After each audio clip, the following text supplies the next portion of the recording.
ኢኮኖሚው ዓለም ነው። ኢትዮጵያ ከ4 ዓመታት በፊት የጠየቀችው የዕዳ አከፋፈል ሽግሽግ ወደ መቋጫው የተቃረበ መስሏል። የኢትዮጵያ መንግስትና የሀገሪቱ አበዳሪዎች ኮሚቴ $8.4 ቢሊዮን ገደማ ዕዳ ለማሸጋሸግ በመርህ ደረጃ ተስማምተዋል። የገንዘብ ሚኒስቴር ይህንኑ ጉዳይ አረጋግጧል። እሸቴ በቀለ ያጠናቀረው የኢኮኖሚው ዓለም ዝግጅት ለዛሬው በዚህ ጉዳይ ላይ ነው የሚያተኩረው። ገንዘብ ሚኒስቴር ዋና ላላቸው የመንግስት የልማት ድርጅቶች ኢትዮጵያ ከኦፊሲያል አበዳሪዎች ኮሚቴ ጋር ስምምነት ላይ መድረሷን ተከትሎ መንግስት ለዕዳ አከፋፈል ሽግሽግ ስለሚያደርገው ጥረት ማብራሪያ ሰጥቷል። ማብራሪያውን የሰጡት የገንዘብ ሚኒስትር ዴኤታ ኢዮብ ተካልኝ ናቸው። የኢትዮ ቴሌኮም ዋና ስራ አስፈጻሚ ፍሬህይወት ታምሩና የኢትዮጵያ ኤሌክትሪክ አገልግሎት ዋና ስራ አስፈጻሚ አሸብር ባልቻ ማብራሪያው ሲሰጥ መገኘታቸውን የገንዘብ ሚኒስቴር ዛሬ በማህበራዊ መገናኛ ዘዴዎች ይፋ ያደረጋቸው ምስሎች አሳይተዋል። ከኢትዮጵያ የኢኮኖሚ ማሻሻያ መርሃ ግብር ጋር በተጣጣመ መንገድ ከአበዳሪ መንግስታት ጋር ለሚደረገው የመግባቢያ ስምምነት ድርድር እንዲዘጋጁ የገንዘብ ሚኒስትር ዴኤታ ኢዮብ ተካልኝ መምከራቸውን ገንዘብ ሚኒስቴር አስታውቋል። የኢትዮጵያ የዕዳ ሽግሽግ ጉዳይ ላለፉት 4 ዓመታት ሲጠበቅ የነበረ ነው። ጠቅላይ ሚኒስትር አብይ ከ2 ዓመታት በፊት ይጠናቀቃል የሚል ተስፋ ነበራቸው።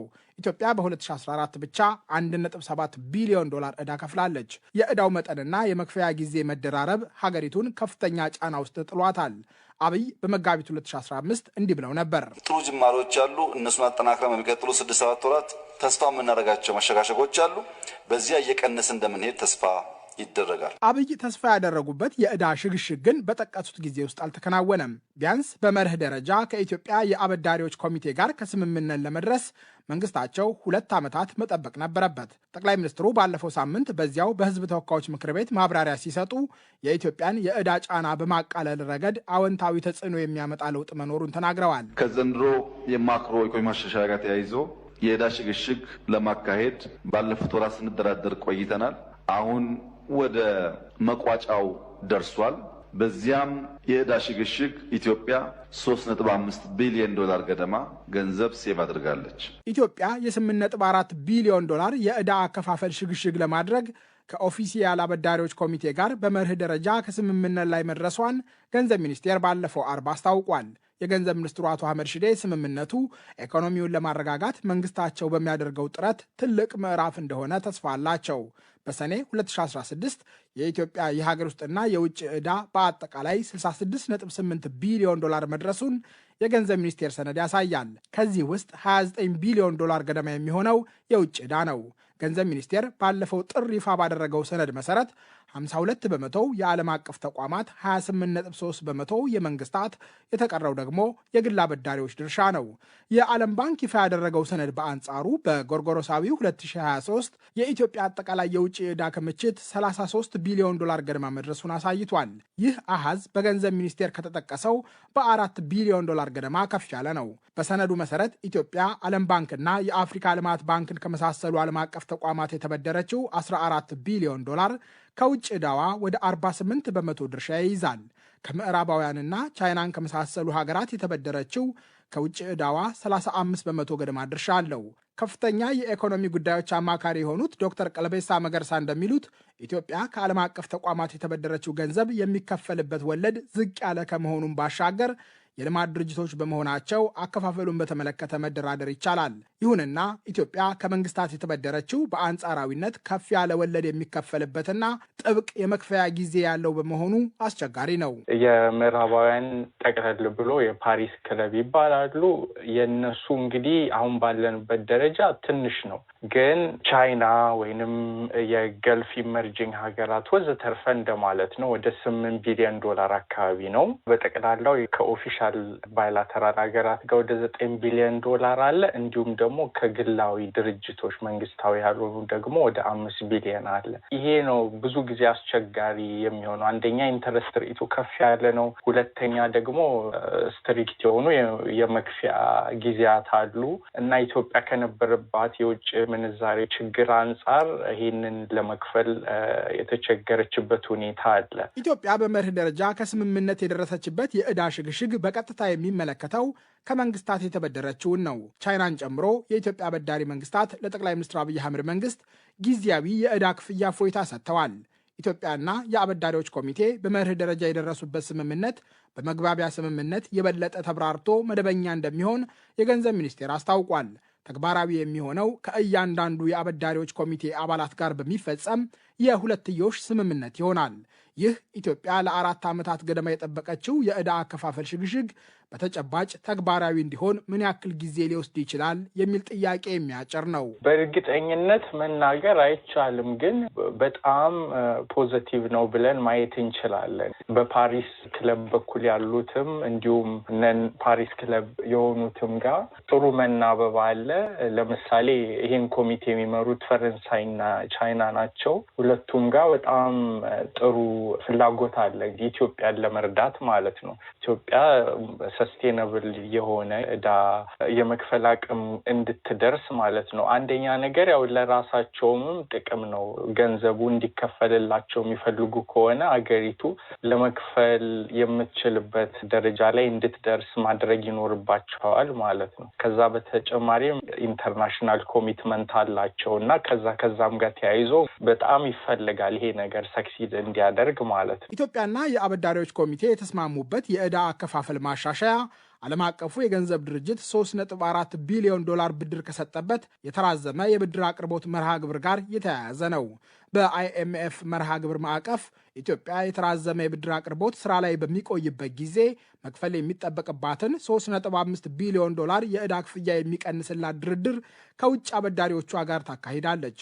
ድርድሩ የሀገሪቱን የዕዳ ጫና በሂደት ዘላቂ እንዲሆን ለማድረግ ጭምር የታቀደ እንደሆነ የገንዘብ ሚኒስቴር መግለጫ ይጠቁማል።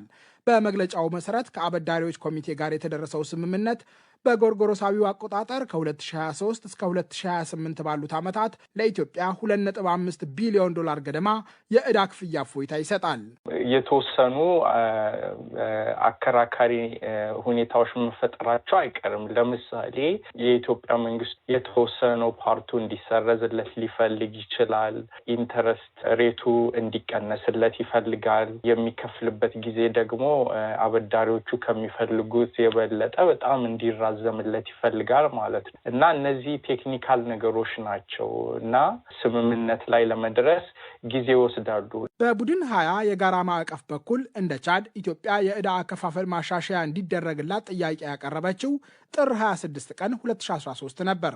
በቻይናና በፈረንሳይ ተባባሪ ሊቀመንበርነት የሚመራው የኢትዮጵያ አበዳሪዎች ኮሚቴ የተቋቋመው በመስከረም 2014 ነው። ሂደቱ የዓለም አቀፉን የገንዘብ ድርጅት የብድር መርሃ ግብር እንደ ቅድመ ሁኔታ ያስቀመጠ በመሆኑ መንግስት ተግባራዊ የሚያደርጋቸው የኢኮኖሚ ማሻሻያዎች አሁን ለደረሰበት አስተዋጽኦ እንዳለው ዶክተር ቀልቤሳ ይናገራሉ። አንድም እዚህ ደረጃም ላይ የተደረሰው ከብዙ መጓተት በኋላ ባለፈው ዓመት በተለይ መንግስት ኢምፕሊመንት ወደ ማድረግ በመግባቱ ነው ማለት እና ትንሽ ኮንፊደንስ ሰጥቷቸዋል አበዳሪዎቹ ማለት ነው። እንግዲህ አስቸጋሪ ናቸው እነዚህ ሪፎርሞች። እንዳየነው እንግዲህ የዋጋ ግሽበትን የመጨመር ሁኔታ አለ።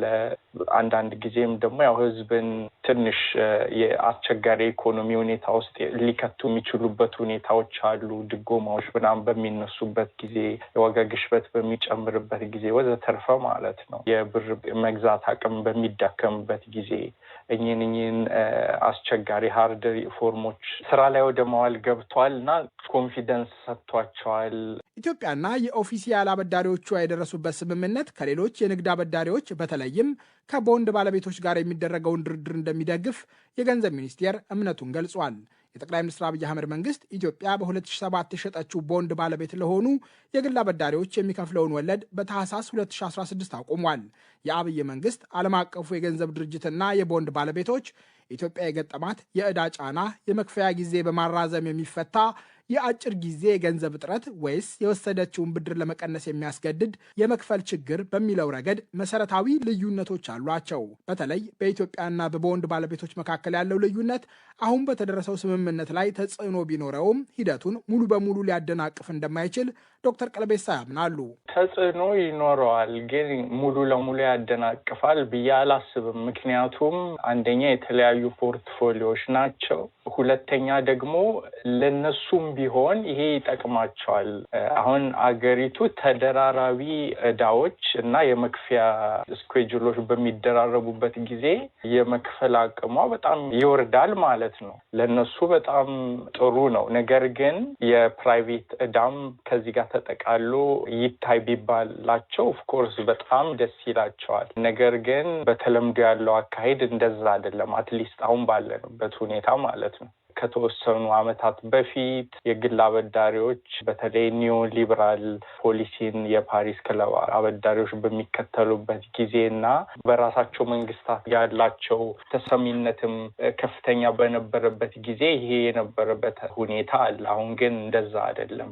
ግን ያም ቢሆን ይጠቅማቸዋል እንጂ አይጎዳቸውም እያልኩ ነው። እና ሀገሪቱ እዳዋን ኮምፕሊትሊ ሪኒጌድ የምታደርግ ከሆነ አንደኛ ፍርድ ቤት ይሄዳሉ። ያ የራሱ ውሳኔ ሊኖረው ይችላል። ነገር ግን ሌላ በጣም ወሳኝ ነገር አለ። ኢትዮጵያ አሁን ባለችበት ሁኔታ አትቀጥልም። እንግዲህ ከተወሰነ ዓመት በኋላ ወደ ፕራይቬት ዴት ማርኬት መሄድ የምትፈልግበት ሁኔታ ይመጣል ማለት ነው እና ያኔ የተበደረችውን ብር አልከፍልም ብላ በዛው የቀረበት ሁኔታ ካለ ወደፊት የሚያበድራት ፕራይቬት ሴክተር አክተር አይኖርም ማለት ነው። ያ ብቻ ሳይሆን ኢቭን የመንግስታዊ አበዳሪዎችም እንደ